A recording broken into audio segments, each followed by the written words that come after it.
Hi, I'm Anqoinette Crosby, and welcome to today's Vocal Point. A recent 2014 Pew survey shows support growing for legal marijuana. 52% of Americans thought it should be legal, while 45% said no. Recently, Washington, D.C. joined a growing list of states to enact laws legalizing marijuana for not only medical reasons, but for recreational use as well.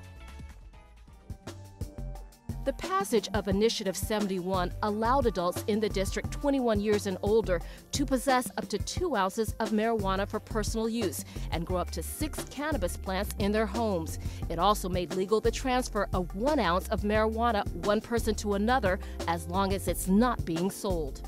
But because of Washington's unique non-state status, Congress has the authority to overrule D.C. laws. Recently, budget negotiators attached a rider to the $1.1 trillion federal spending bill, which interferes with this initiative. How much so is still up in the air at this time. In neighboring Maryland, existing statutes decriminalize the possession of 10 grams or less. Medical marijuana in that state, however, is authorized. And south of the district in Virginia, the sale, transport, possession, and cultivation of any cannabis, medical or otherwise, is illegal. Some anti-drug advocates fear we'll look back on the early days of marijuana legalization and say that was when it all went to pot. Others feel the situation to be already dire as more people, especially the young, are caught in the crossfire of the war on drugs. We'll find out what today's panel thinks when we return.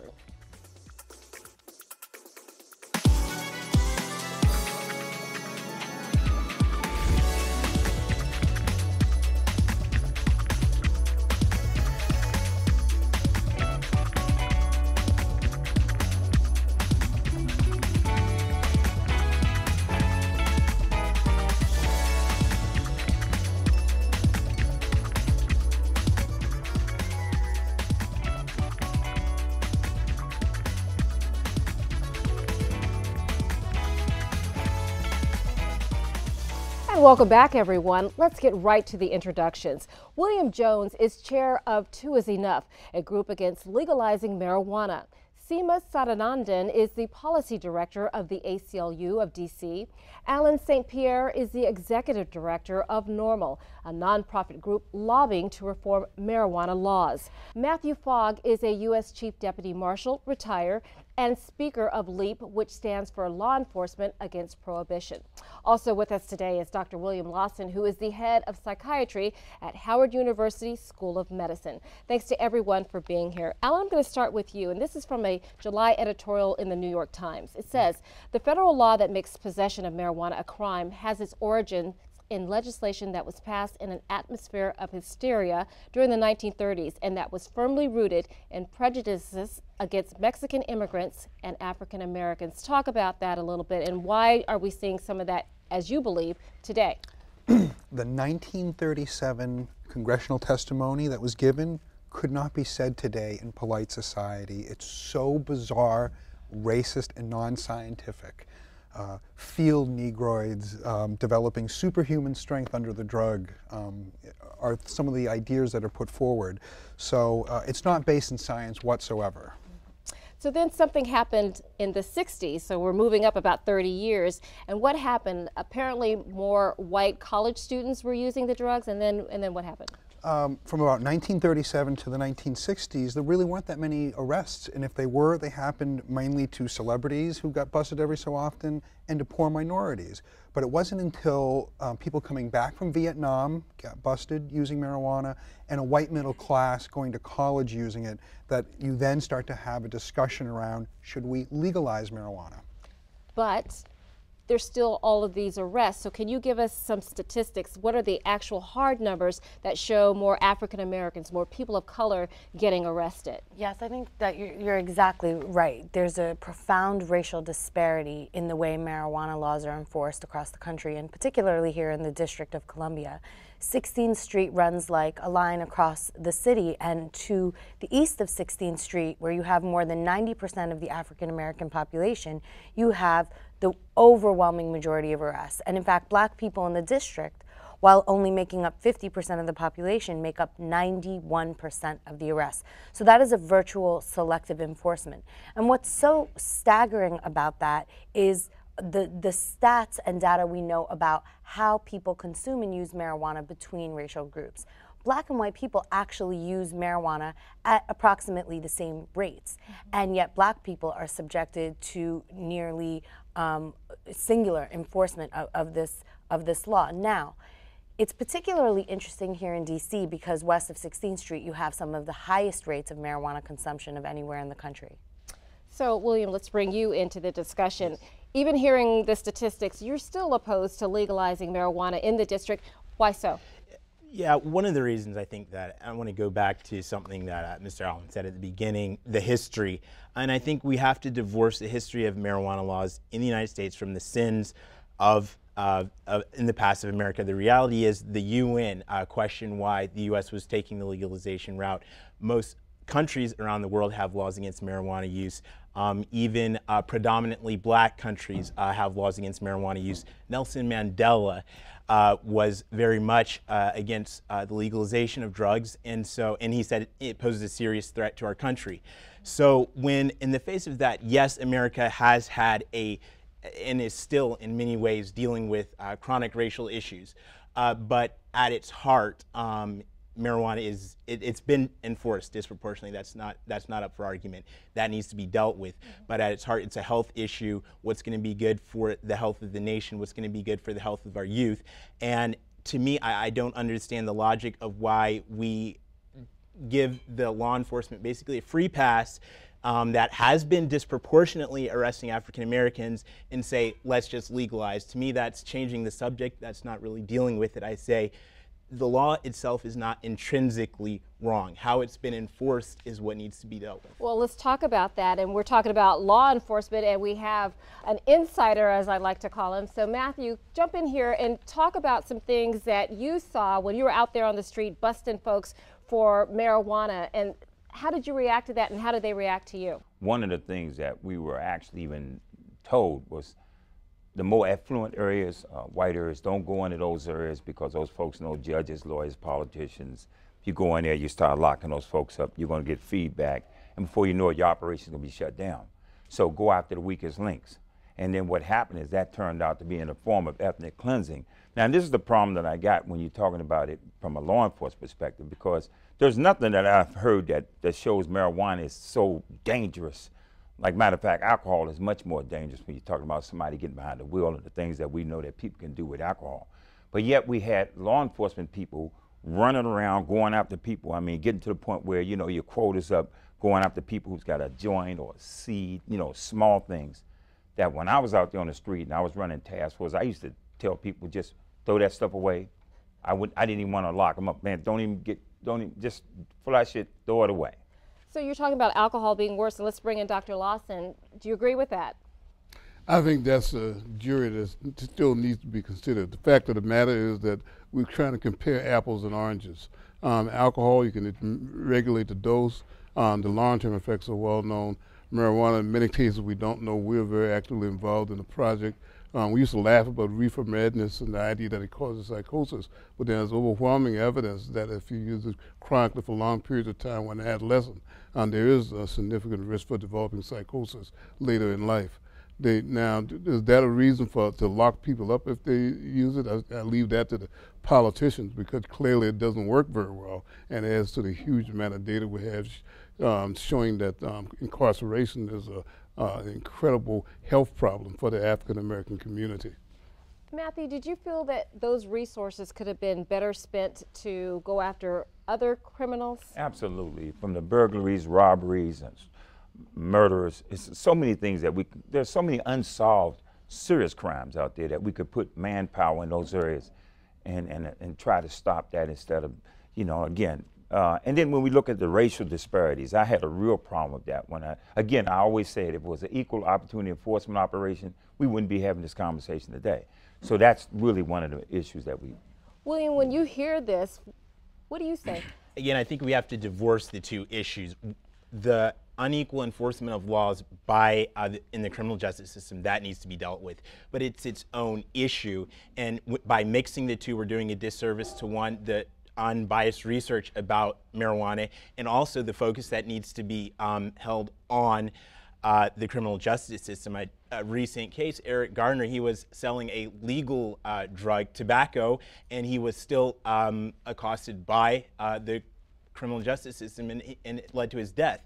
And so we need to focus on these things as two separate issues. It's two different debates, but by mixing them, we're doing a disservice to both of them. Do any of you agree with that? Well, I would just simply say, in essence, prohibition has failed. Alcohol prohibition lasted about 12 years in this country, and it's called the Great Failed Social Experiment. Well, marijuana prohibition's lasted almost 80 years in this country. We've arrested 25 million people for it, 90% for possession only, with about a 3-to-1 ratio of blacks to whites being arrested for it per capita. So really what I think needs to be indicted here is prohibition. Whether the drug is legal or illegal is almost a separate discussion. I think it's really good that we brought up the case of Eric Garner and that we talk about what's happening in Ferguson, because the over-policing of nonviolent offenses on the scale that we're seeing across the country and the aggressive policing of black communities goes hand in hand with the war on drugs. The war on drugs is singularly responsible for the massive bloating of our prison systems, and that's not an abstract fact. 3 out of every 4 black men in D.C. is spending time in jail or prison, and 96% of our arrests are for nonviolent offenses. Across the country, where you have these incidents of, where police are killing unarmed black men, more often than not, it's in the enforcement of these nonviolent offenses. When it comes to marijuana, we know criminalization doesn't work, so we need to start looking at our legalization and criminalization structures, our policing tactics, and saying, do these tactics make our communities safer? Right. William? Michelle Alexander wrote a book called The New Jim Crow, which has been very influential in the movement towards legalization of marijuana and potentially other drugs. But I think the title of the book makes an excellent point. There's 2 things I want to bring the attention to. One, it refers to the Jim Crow laws. And we have to understand there's a contrast. Jim Crow laws were specific to the United States. They were made up in the United States and enforced in the United States. Drug laws are, again, as I mentioned before, are across the world and in predominantly black nations. So one, that's not a good analogy. Another thing, though, I think an excellent point that she does make, though, is she points out how law enforcement has been targeting us as African Americans to hold us back. Once again, that's what needs to be dealt with. But the title says the new Jim Crow. We see that there was a Jim Crow. Now the system found a new way to target African Americans and hold them back. And if we don't really address this system, and if we keep, if we're not dealing with the root of the problem, we're going to have a new Jim Crow after this. So we're not just talking black or white. Let's talk about other ethnic groups as well, other folks of color. Same thing, same issue? Sure. I mean, when it comes to Mexican Americans, I mean, the whole prohibition was largely based at going after Mexican Americans. I mean, marijuana, the word itself, is a slang that came out of almost nowhere in the 1930s. It had been known for 100 years in this country as Indian hemp. And they were using it for medical reasons. Oh yeah, it was a legal pharmaceutical until 1937. Many products were available through a cannabinoid medicine. So let's talk about those groups that may be against legalizing marijuana. Pharmaceutical companies, tobacco alcohol, companies? tobacco companies, drug testing companies, drug rehab companies, private prisons. And then you've got the bureaucracies themselves that were born of the prohibition, like the drug czar's office, for example, or the DEA. They reflexively are against marijuana legalization. Seema? Yeah, and I want to go back to the point that Will made, because I think that these are really important points. Marijuana legalization is not going to end discrimination against black communities, and nobody should pretend that it is. However, marijuana criminalization has been used to incarcerate black people, and we must decriminalize not just marijuana, but a whole host of what has become weapons in the arsenal of policing to target black communities. William and wants to jump in. You just said that because you said we need to decriminalize it, and I think that's a big distinction. DC decriminalized marijuana and had medical marijuana, which again, I think there are medicinal properties in marijuana, just like there's in opium and many other plants, and so those can be harnessed and used as medicine. But legalization is a completely different issue than decriminalization. Legalization is going to lead to the commercialization. Most people say we have to tax and regulate after legalization. Everyone says that, and that is going to lead to an industry that's going to unfortunately target youth, increase consumption by youth and adults, and it's going to increase the negative effects associated with marijuana. Okay. Earlier in the week, we sent out several tweets about this issue, and in one of them, we asked people to tell us what the difference was between decriminalizing and legalizing marijuana. We got this response back from El Chico Nico. I'm not sure I know which one will keep me out of jail if caught smoking. Okay, so for folks out there that don't know, why don't you give us the easy answer? layperson way to look at this is decriminalization means that if you get caught with a little bit of marijuana, the police take it away from you and then you pay a small fine. 17 of our states have had that since the 1970s. Legalization means what we have for alcohol, where you can buy it, you have it taxed, it's regulated. So here in DC, it's only decriminalized, or as they say in Europe, depenalized. But what 4 states have done is legalize marijuana where the state taxes it. So let's bring in what has happened now. Congress, what have they done? Bring us to present day, Seema. So the initiative to legalize marijuana did not create a tax and regulatory system in DC because of the limits of our ballot initiative process. And like any law in DC, when the initiative passed, it had to go sit before Congress.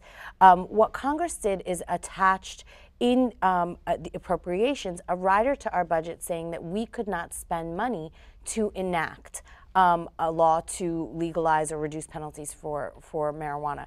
Now the thing is that the initiative has already been enacted. So essentially what Congress has done is allowed for the decriminalization of possession. So not only will marijuana possession become legal as per the initiative, but home cultivation in small amounts will also become legal.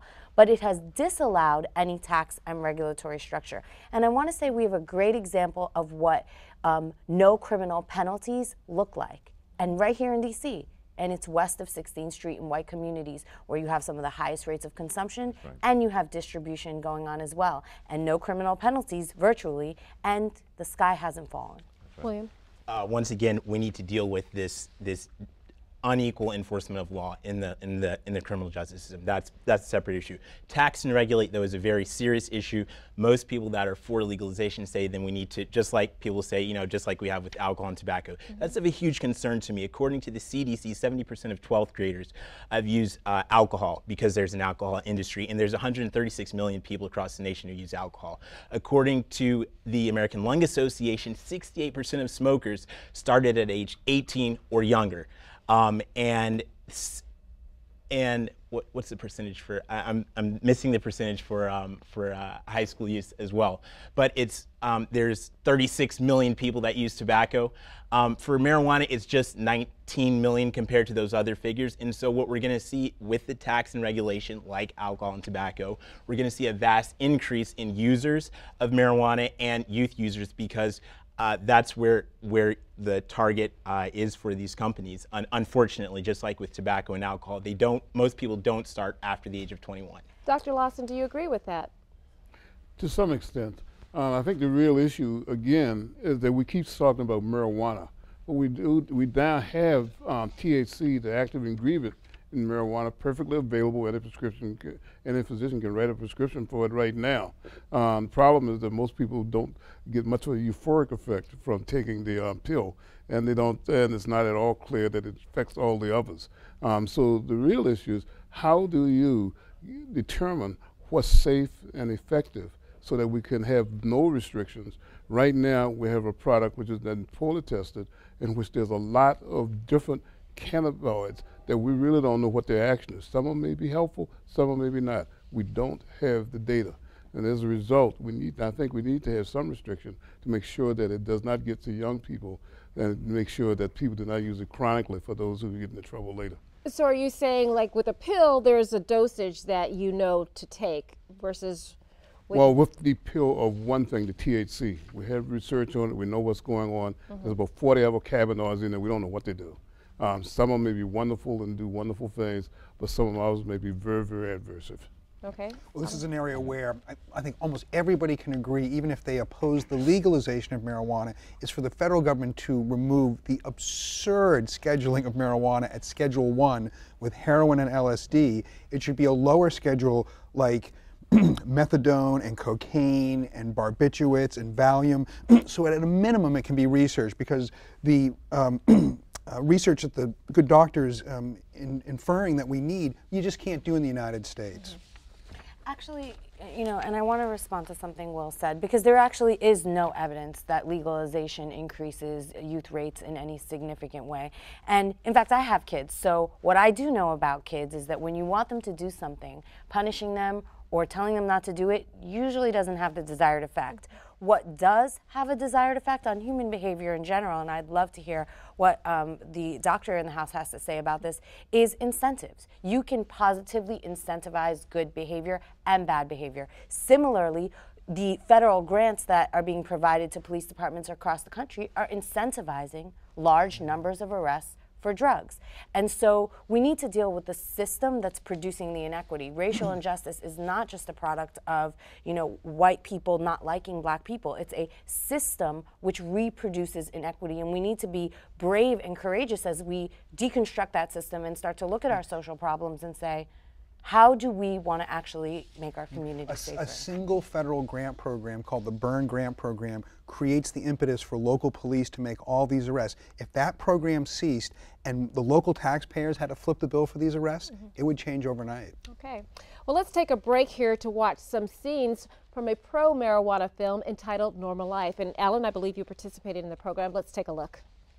It works as almost a ubiquitous inhibitor of a lot of systems in the brain, whether it be dopamine, norepinephrine, those are energy, acetylcholine, memory, serotonin, your moods. So it interacts with all those systems, and it forms these little negative feedback loops at the end of the nerve terminal. And the interesting thing about it is that it responds upon demand. So that if a system's overly active or becoming overly active, such as being upset or too much pain, too much firing, it actually causes these little cannabis nerve fibers to produce more substance and trigger that nerve to stop firing. So it's adaptive, and they say modulatory. So if the nerve is too slow, it can inhibit the inhibitors and cause it to speed up. And if it's too fast, it'll slow it down. I received a death sentence, but I believe I should have a choice on how I should live the rest of my life. Do I live really messed up on drugs, legal pharmaceuticals that I can't function, I'm sitting in a corner drooling, or do I search out something safer? Medical marijuana literally saved my life, and well, I'm saying it saved my life because it improved my quality of life. So, which makes my mind think, okay, you might have a shot at this. People's lives are at stake, and it's wrong to deny. And when law enforcement are wasting tax dollars, kicking in doors, shooting animals in front of children over a little bit of marijuana, which has never killed anyone, there's something wrong. Very interesting. So, Dr. Lawson, where does medical marijuana fit into all of this? Well, the idea is that somehow we can determine whether or not some individuals may benefit to make it available without going through tremendous kind of regulatory regress. So I like the idea of making sure that if you have a product that can actually help some people, that it can be made available. And I don't think there's strong evidence against, arguments against the idea of someone that has anorexia nervosa, cancer pain, and several other disorders, that it can be useful. But on the other hand, there are some people who are overselling it. There's very little evidence that it really does anything for depression. I think you have to be very careful and say it may have some anxiety, anxiety effects. There are some people that do have a withdrawal syndrome, and there are a small percentage of the population who, once they start using it, really can't stop using it except under extraordinary circumstances. So under the observation of someone who has experience with it, who is medically trained, I think it can be used effectively. But the reality is that there are a lot of people for whom that is not the case. Again, we're getting it out of the issue of simple law enforcement, but into whether or not the drug is a safe product or not. Okay, I want to hear from each of you. And we'll start with you. What do you think about that? Well, I mean, I think definitely, again, from LEAP's perspective, I mean, drugs police should not be in drugs, in the enforcement of drugs anyway. Bottom line is, but then we look at the fallout from it. I mean, we're talking about people being killed, all kinds of things happen. Not even just what the police are doing, but what people are doing each other, trying to protect their drugs. So when we look at all of the fallout, we look at the same thing that happened with alcohol prohibition. Finally, Congress said, look, this is causing too much fallout, too many people, too many innocent people. Collateral damage in this war on drugs is hurting everybody, along with what the police are doing, running through doors and running through homes, flashbangs. I've done all of that. And of course, those things were centered again in the black areas instead of the more affluent areas. So it's a lot of fallout when we look at it, the whole war on drugs itself. Okay. Alan, what do you think? Well, I think it's a given that marijuana is a safe and effective medicine. In the seminal legal case, Normal versus DEA, the chief administrative law judge for the DEA said marijuana is the safest substance, therapeutic substance known to man. There's never been a lethal overdose of it. So, but we are going to see the pharmaceuticalization of marijuana. We're going to see more products come through the FDA, and we don't oppose that. But that's not going to change the nature of marijuana legalization when people can use a safe, effective medical device. What do you think about what Dr. Lawson said, that marijuana may not help depression? Did I say that correctly? Oh, sure. What do you say to that? So everybody responds differently to whole different drug regimes, and so one person might do very well under one and not under another. And so cannabis is not a panacea for something like depression, but for things like AIDS, helping with the treatment of that, cancer chemotherapy, MS, epilepsy. Again, I don't think anybody would agree that a person should be arrested and go to jail for using it, particularly if their physician would recommend it. But that is not the way that medicine is done in this country. It goes through the FDA. So we all acknowledge, for it to be a medicine, it really does have to go through the FDA. Have you, either one of you, seen cases where somebody kind of used it, you know, under the table just to get through maybe cancer treatments, chemotherapy? Have you I seen have, for the 20 years I've worked at Normal, illegally provided men and women in this town who are judges, lawyers, media people, who use marijuana for their health. But not me. Not you, no, let's be clear, let's be clear. So yeah, believe me, I've seen it, and I feel that very morally strongly that individuals who need access to it are not criminals.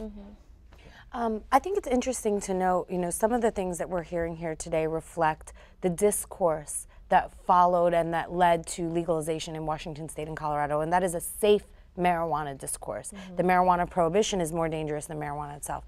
That is not the discourse we had here in DC. That does not resonate with the district community, and particularly the black community, because I think that there is a lot of conflation between what the war on drugs has done to people and what drugs themselves have done to people, particularly where there's this intersection of socioeconomic disenfranchisement. Racial justice is a question of economic justice, and the impact of a young person who's already disenfranchised in education and access to jobs and so many different other ways, using drugs or alcohol is different. It means something different. So we don't, the ACLU isn't saying marijuana is safe, particularly not when you're facing all of these structures. What we're saying is that prohibition is dangerous to the survival and the well-being of the black community. That is crystal clear. We need to reprioritize, and we need to think about, again, what makes us safe. So what will the district look like, you know, once everything is legal? It looks like that's where we're going here. What will the jails look like?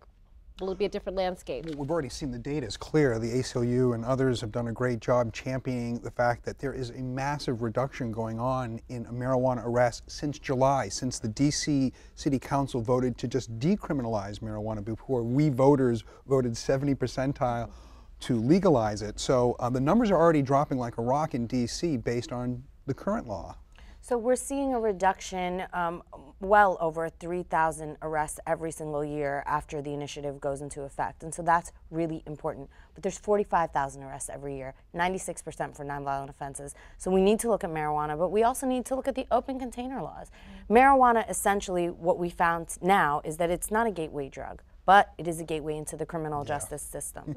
And so, whereas you're not going to find a whole bunch of people incarcerated for marijuana possession, you're going to find that this becomes this initiation, this coming of age for young black men as they are ushered into our prison system. And do you agree with that?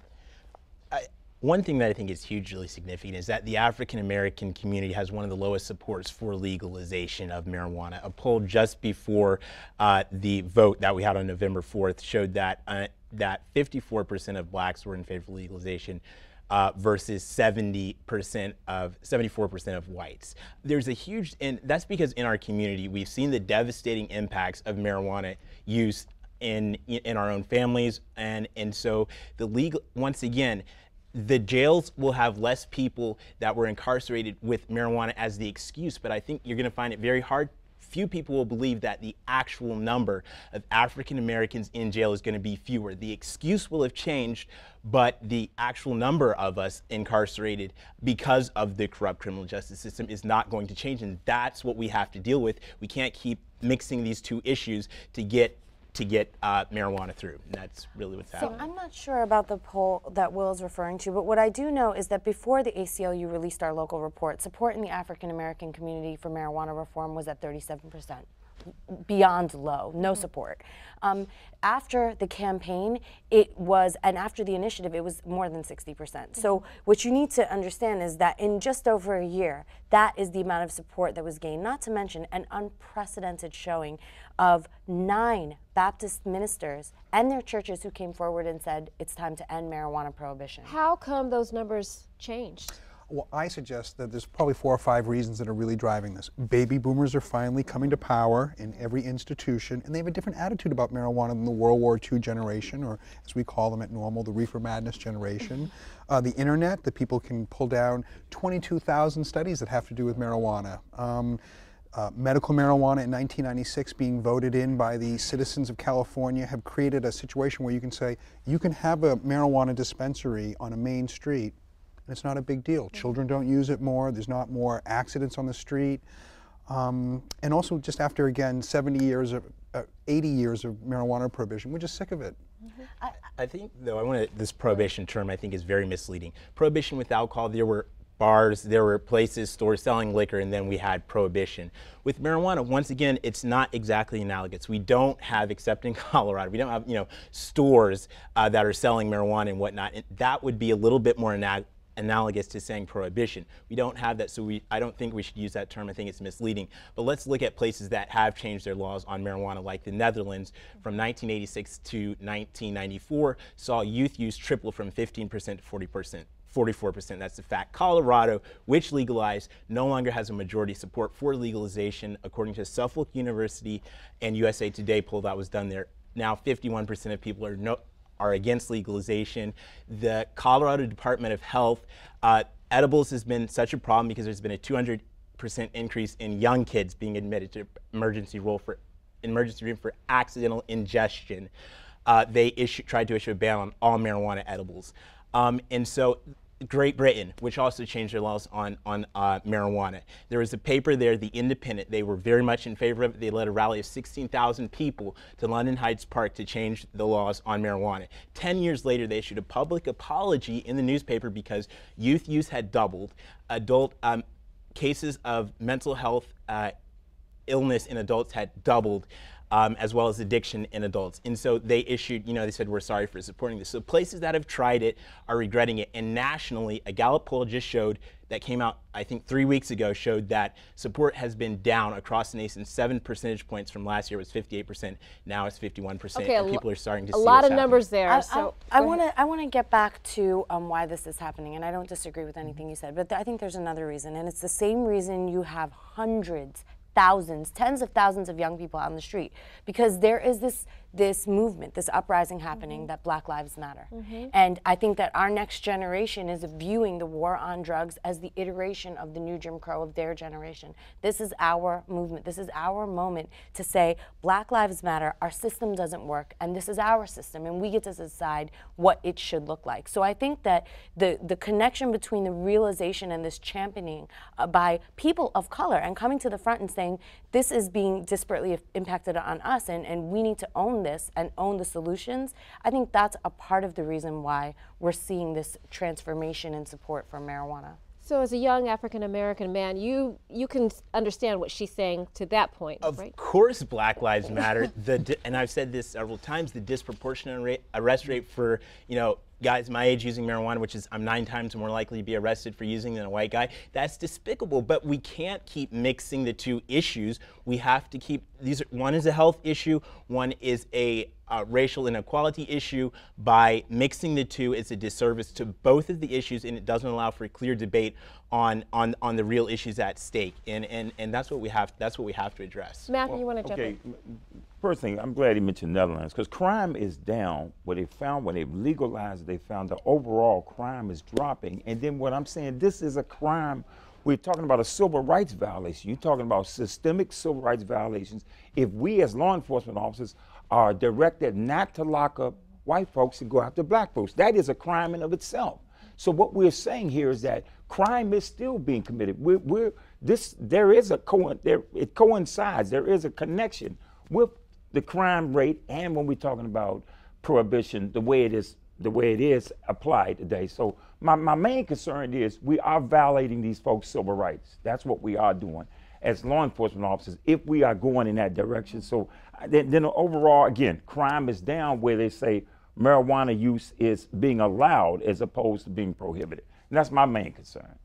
And Will mentioned, he just now identified that one is a civil rights issue and the other is a health issue. And so why, Will, do you think it's appropriate for the police to be enforcing really what sounds like a health issue? Actually, if you listen to what I said earlier, go back over the tapes, I said decriminalization is completely different from legalization, which allows for a system that's going to target youth, just like the alcohol and tobacco industry has done, and is going to vastly increase consumption by youth who are most vulnerable to a drug industry, which is what we're going to see introduced in D.C. and across the nation with legalization. Decriminalization is different than legalization. There's plenty of reports out there that indicate that today's laws have 0.0 deterrence value. So therefore, it doesn't really matter what the legal status of the drug is. People today choose to use the drug regardless of all the civil penalties and criminal penalties. So in the end, I think of this really much like tobacco. I'm almost 50 years old. So when I was born in 1965, the Surgeon General came out and said they didn't make tobacco illegal, they didn't make it a moral turpitude, they simply said don't do it. And so today we've seen a 50% reduction in the most deadly, most addictive drug humans have ever interfaced with, and we didn't make it illegal, we didn't twist the Constitution into a pretzel, we didn't be racially disparate, we didn't close off our borders. All we did was give people real education about the drug, not the DARE program or the Partnership for a Drug-Free America, and we use progressive taxation. So when you buy a pack of cigarettes, it's like 90% vice tax. So we've achieved none of our stated goals regarding marijuana in this country using prohibition in the criminal justice system. So let's use the health model we have for tobacco, which means we don't have police intervening in the private lives of people. We use education and taxation to drive down a public health matter that we all can agree you shouldn't smoke, but we shouldn't use prohibition. And once again, using police, I'll never advocate for that. It should be a health issue, but tax and regulate will devastate youth. It's another recreational drug, just like alcohol and tobacco, which they don't even, if you read their documents, they don't even. Again, most alcohol users and tobacco users start under the age of 21. It's around 18. That's what's going to happen with marijuana. And again, 136 million people use alcohol, 36 million people use tobacco versus just 19 million for marijuana. And again, predominantly black countries have laws against marijuana use, which shows that there's something more to it. America has chronic racial issues, but marijuana at its heart is a health issue, again, which is why it's not just exclusively the United States that has marijuana laws. Well, if it's a health issue, we should never have the 3 Ps involved. No police, no prosecutors, no prisons. Dr. Lawson, what do you think about what Alan was saying? Well, yeah, I think you look at the history and looking at other drugs, the fact of the matter is that there's been consistently, when new agents become available, they're oversold in terms of their positiveness. Example is opiates. When they first came out, they were considered perfectly legal. They were widely available, leading to the tremendous problems that we now have, and which become one of the major problems in terms of health care that we have. Look at cocaine. Initially, it was started out as an okay drug, even used as therapy. And then when the dangers became well known, we overshot, create all kinds of laws that are discriminatory against African Americans, and now we're trying to reverse that trend. So I think we should look at what hasn't and has not worked for these other drugs. Marijuana right now is getting a lot of positive press. That is not the case with cigarettes, and that is not the case with these other agents. So I think we need to make sure that the message gets out, that we change the message going out that this is a natural, completely safe agent that should be made completely available, because that is not the case. Well, should we ban tobacco as well? Don't tempt me. So that's But yes. great question. Yeah. Great question. Great question. Nobody in this room, and no sane person will put their hand up and say, "Let's criminalize a tobacco smoker." Right. Nobody does. But the fact of the matter is that tobacco kills more people than any of these other drugs, despite the tremendous effort that we've made in terms of using other kinds of means of reducing its use. So there may have to be a force. It's not unique to this country. If you'd said to me 10 years ago you couldn't smoke a cigarette in an Italian bar, so this goes all around the world. People are common sensible. If they get the right education, they want to live the longest, most productive life they can. But it doesn't mean that the behavior that they're engaged in should be criminalized. But again, I haven't said that tax and regulate are completely different from throwing people in jail. I'm against the taxation and regulation and commercialization of marijuana, which is what legalization does. Right. Comprehensive, health-focused decriminalization laws and dealing with the racial issues in our country. If we have those two things, that will deal with the majority of the concerns without vastly increasing those that are going to be the targeting of youth by another drug industry, just like we have with alcohol and tobacco. And so again, if we deal, imagine that there's no more racial issues are dealt with in the United States, and it's not criminalized, and that you don't go to jail for it. It's dealt with as a health issue. Almost all of the concerns would have been addressed, but allowing for an industry, taxation, regulation, commercialization, that is going to create a whole box of problems that's going to or, if you think it differently, financial opportunities and taxes. And I want to get to that point because I think that we all have our personal views on marijuana. I don't consume marijuana, but it's going to be taxed and regulated eventually in the District of Columbia. And what we need to really start talking about is reparations. Black communities have been disparately impacted. They have been stripped from full participation in the economy as a result. And it's time to talk about how much of this billion-dollar industry is going to go back into the communities that have been impacted. So it's a revenue stream that should be put back into the poor communities, and you're against that. What I'm against is and I think now that we're talking about money, if you trace the movement for legalization of marijuana across the United States, you'll see that it was started mostly in the rise in support for it goes directly with the rise in spending for it, which the predominant donors are George Soros, Peter Lewis, and which fund the Drug Policy Alliance, Marijuana Policy Project, other places like that. And even in the places that just legalized, Alaska, Oregon, and DC. $9 million was spent for legalization versus 400,000 combined in those. Which in those means legalization is popular and prohibition's not popular. But popular does not mean responsible. There was put the money on the table. Put the money on the table. But money, and this is my concern. Right. Industry is behind the legalization of marijuana, and everyone wants to get a piece of pie. Prohibition. I'm not for bad government either. I'm not for bad government either. But we can't mix issues that. People say that marijuana industry is going to bring in more than the NFL if it's legalized across the nation. This is really what's talking, and everyone is justifying it with excuses. Racial justice, this is a different issue, but they're bringing it in so that we can have legalization. There's so many issues that are being conflated, mixed in with this because it's going to be a huge industry, and you have to have a good reason to legalize. And so one thing that's been taped onto the issue is racial justice. This is, again, something different that needs to be dealt with. When NORML was founded in 1970, 10% of the public supported legalization. By 2010, before there was any industry, there was 58% support.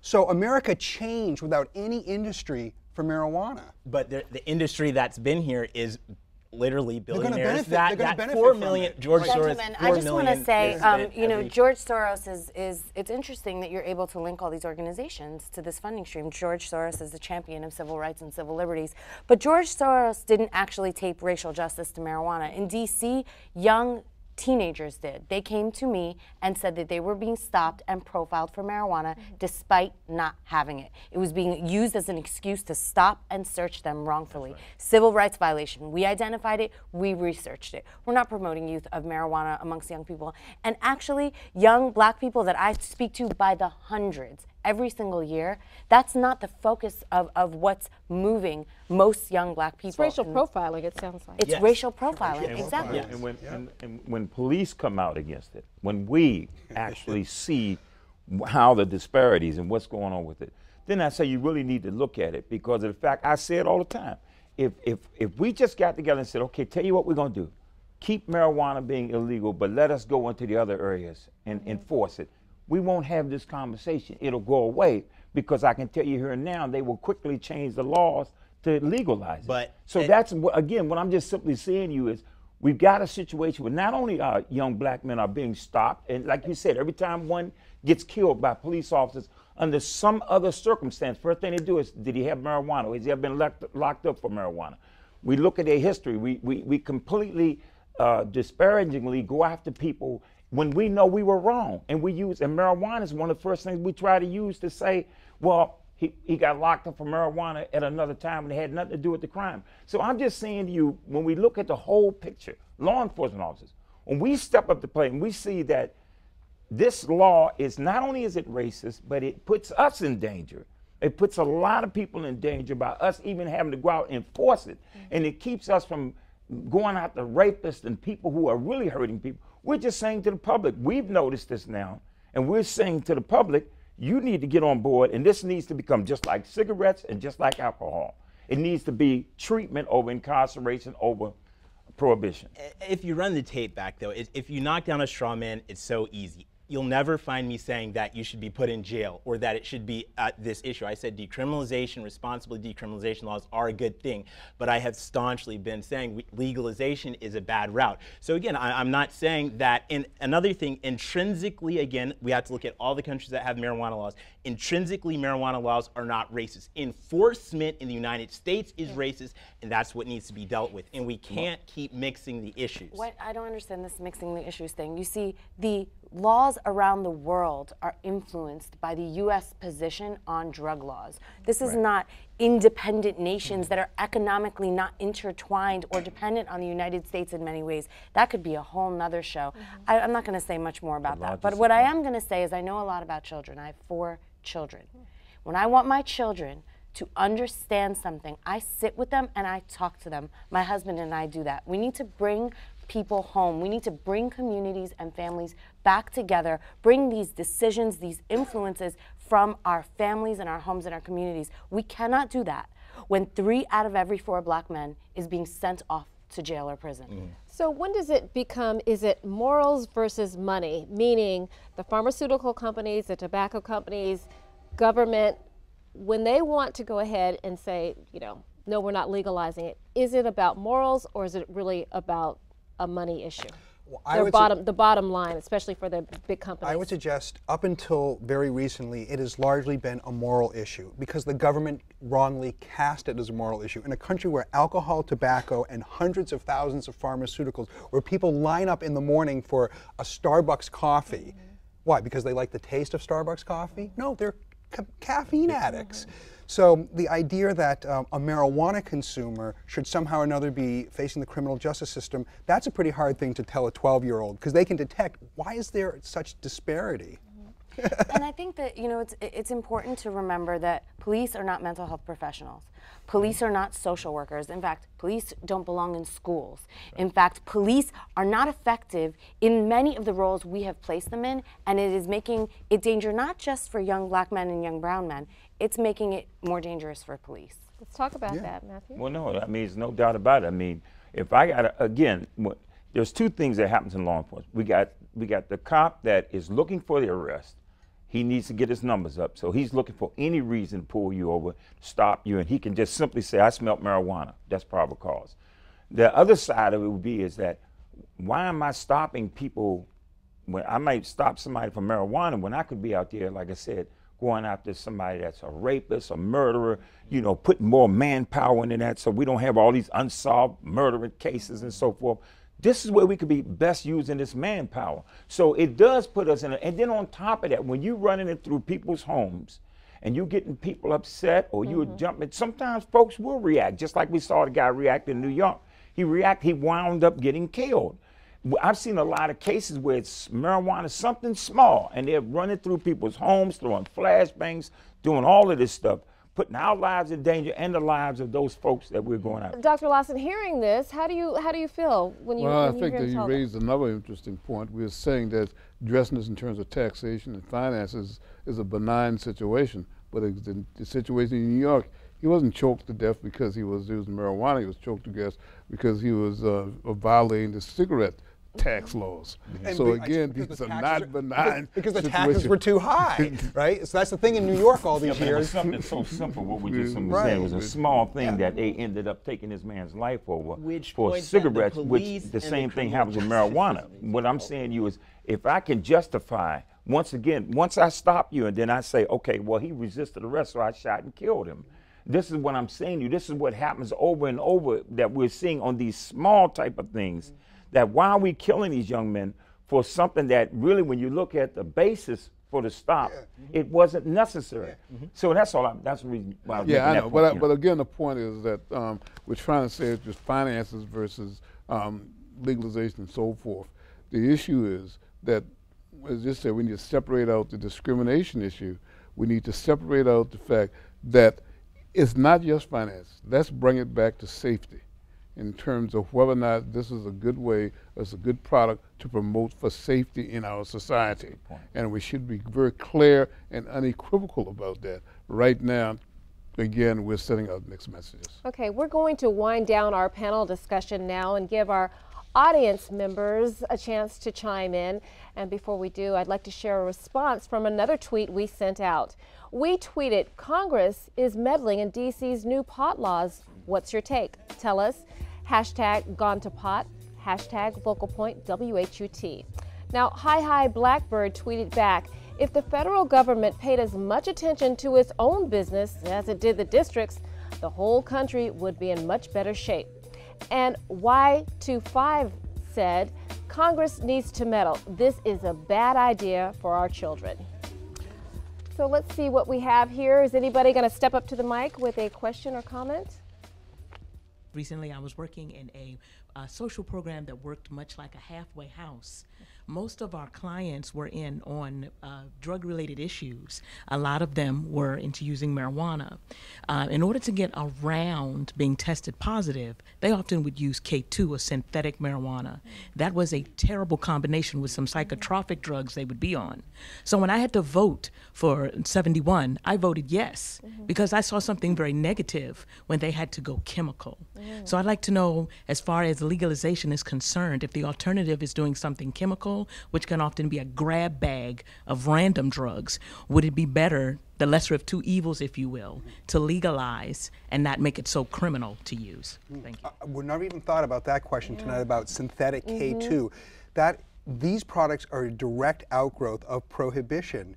As a marijuana consumer myself, I would never want to consume those products if I can consume the legal product or the natural product of marijuana. So when you get rid of prohibition, you will largely stop the audience who would be using those products, because they want to get around drug testing. That's why it's so popular in the military, which is a terrible thing. Especially here in DC, we were talking about that, it being a government town and contractors, and when you need those security clearances, all the drug testing. And one of the things that happens, she brought up around drug testing for youth, one of the things that happens when a youth is arrested for any charge is the judge will order a drug test. And if that drug test is positive for marijuana, that youth is placed in a facility, whether or not they've been proven guilty or not. And if you go to those facilities, guess how many white youth there are? Less than the black youth, right? Or none. Okay, let's get to another question.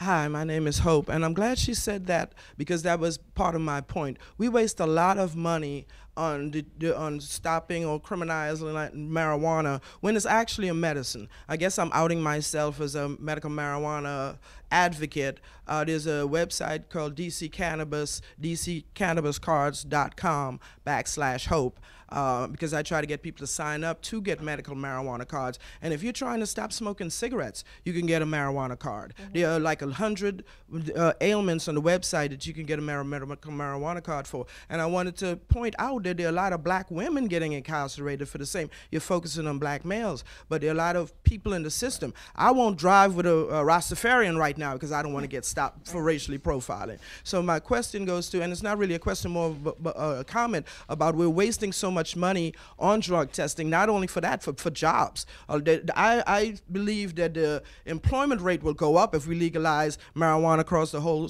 United States of America. We will no longer have an issue, and I just wanted to see what you thought about that. I just wanted Let's to get her comment. answer. Go ahead. Yeah, I absolutely agree with you. I think that Thank you. we are heading towards national legalization of marijuana and even tax and regulation. I think that's pretty much a sure thing at this point. I think that there are limited, very narrow circumstances where it makes sense for an employer to be able to test someone for drugs. They're very limited, very specific, where the use of drugs could specifically impact the particular purpose of a person's job. But I think other than that, this general drug testing basically serves as a barrier to employment. Okay, we have another question. Okay, so I'm not a native Washingtonian. However, I have lived here for 25, 26 years.